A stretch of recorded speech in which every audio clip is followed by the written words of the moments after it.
Democrat, Los Angeles, and Reagan Country, Orange County, California. And that shows you that when people are approached with a policy issue and a solution to it that makes sense to them, they will support it. Turns out that that was just the beginning of the battle. There were 100 lawsuits that were filed.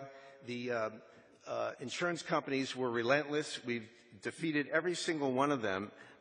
And it took us, just for one provision of the proposition that barred insurance from basing your auto premiums on your zip code, it took us 16 years to win that battle. Not quite as long as it took Ralph to get and Clarence to get airbags.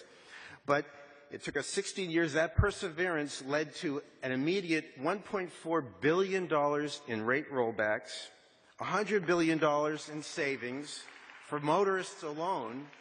And between 1989, when Prop 103 took effect, and 2013, auto insurance rates went down in California. It's the only state in the nation where rates went down. The rest of the nation, they went up 43%.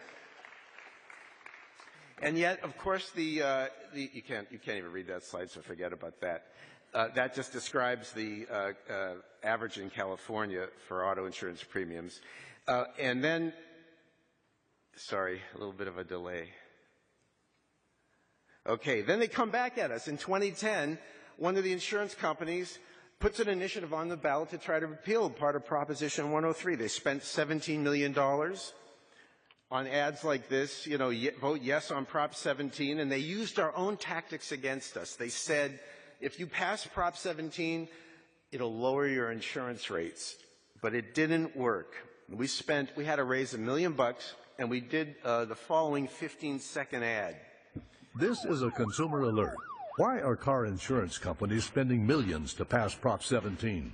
The California Attorney General says Prop 17 will raise your rates. Stop the hidden rate increases. Vote no on 17. And then, so we beat them. We beat them in 2010. And then the same insurance company that did that put it back on the ballot in 2012. They spent another $17 million. This time we spent $100,000, and we beat them again. So it's all about perseverance. Now, in addition to this battle, which in fact goes on to this very day, there are dozens of lawsuits, administrative and judicial lawsuits on challenging parts of Prop 103, and we of course go in and challenge the rates under Proposition 103 to force over $3 billion in rollbacks just from consumer watchdogs work over the last 10 years or so. But we also work on things like HMO reform, health insurance rates. We've fought electricity deregulation. We've fought to change the unfair and draconian limits on medical malpractice lawsuits that are in California law. These days, we're doing a lot on privacy. We're trying to ensure that the nation's auto safety regulators, working with Clarence Ditlow and Joan Claybrook on this, make sure that NHTSA, National Highway Transportation Safety Administration, is requiring the companies that want to develop what we call robot cars, these driverless vehicles. They don't want to have to comply with federal auto safety laws. We're trying to make sure that the federal government hews to the mission that it's supposed to follow and regulate auto safety for those companies. So we do a lot of different things. Besides insurance.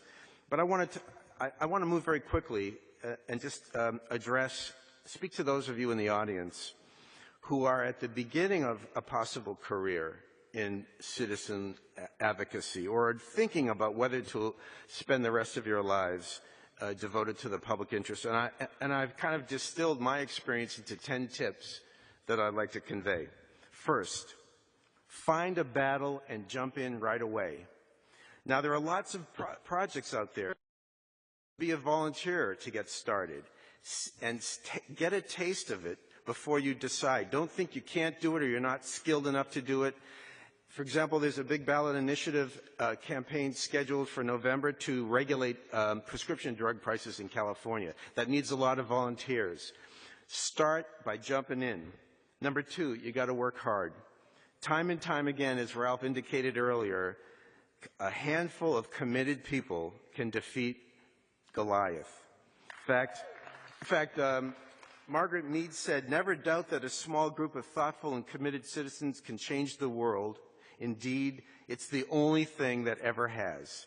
And that's what we've all found, and that's what you're hearing about today. People who took it upon themselves, initiated something, and then joined with others. And then others came along. But it all starts with work hard and perseverance. Third, trust yourself. This is a consumer alert. Another consumer alert. Trust yourselves. When you do not allow yourself to be controlled or limited by other people's perceptions of reality. When I first wrote Prop 103, they said it would never pass, it was too tough, and the insurance companies would defeat it. I didn't listen to them. Similarly, thank you. Similarly, speak up. Don't wait your turn. I'm really directing this to young people. I know you're told, know your place, wait in line. Don't wait your turn. Start fighting now. Trust your instincts and speak up. Speak up. Number 5, do not compromise fundamental principles. When we put Prop 103 on the ballot, it initiated as I mentioned a moment ago, an initiative war that threatened a lot more than Prop 103. It threatened to change the state's consumer protection laws. It was kind of a vendetta move by the insurance industry. There was a lot of pressure to withdraw the initiative. We said no. And the truth of it is, when you are doing the right job and a great job, when people come to you and say, hey, it's too dangerous, you have to compromise, you have to withdraw. Next, 6, play offense, not defense. 7, never be afraid to say you don't know and ask for help. 8, embrace defeat, because that is part of success, and that's part of perseverance. 9, maintain your capacity for indignation. The enemies of our work are not the big corporations. The biggest enemies of our work are cynicism, complacency, and compromise. Finally, 10, seek out a mentor, and then when you have learned, become a mentor.